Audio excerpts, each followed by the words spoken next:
All right, I'll leave you with this. The Hall of Fame future balloting voting is what we got. Jeets coming. Is Jeets 100%er?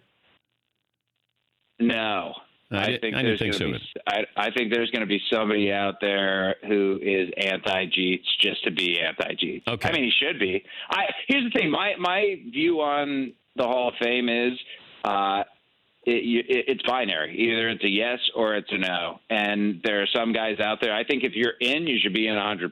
But, yeah, that's not the case. The interesting part, though, Dan, is if you look at next year, Derek Jeter's the only clear guy who's in. If you look at the year after, there is nobody who's going to be a first time on the ballot who's going to get in. I wonder if that paves the way for Curt Schilling, for Larry Walker this year, and most important, for Barry Bonds and Roger Clemens. Well, do you think that they get in 2 years? I think they should.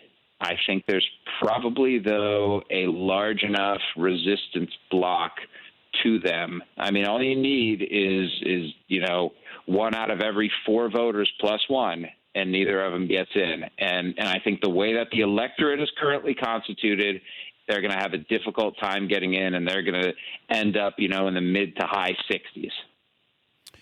Larry Walker's last year on the ballot, if he had 2 more years, if he was there with Schilling, Larry Walker might get in. And I hope Schilling gets in. Me too. I don't agree with his politics, but I agree with the consensus that when you won a game in a big game, you want Schilling on the mound. And I put the other stuff to the side. Curt Schilling, Dan, is a Hall of Fame pitcher.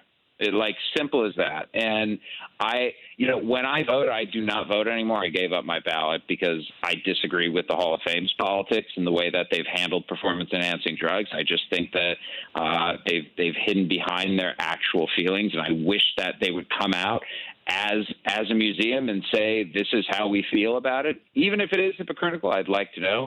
But I always voted for Curt Schilling because I think Curt Schilling's performance on the field, which to me is what the Hall of Fame is supposed to be there to promote. Why is he not in the Hall of Fame? Finish that sentence. Curt Schilling's not in the Hall of Fame because?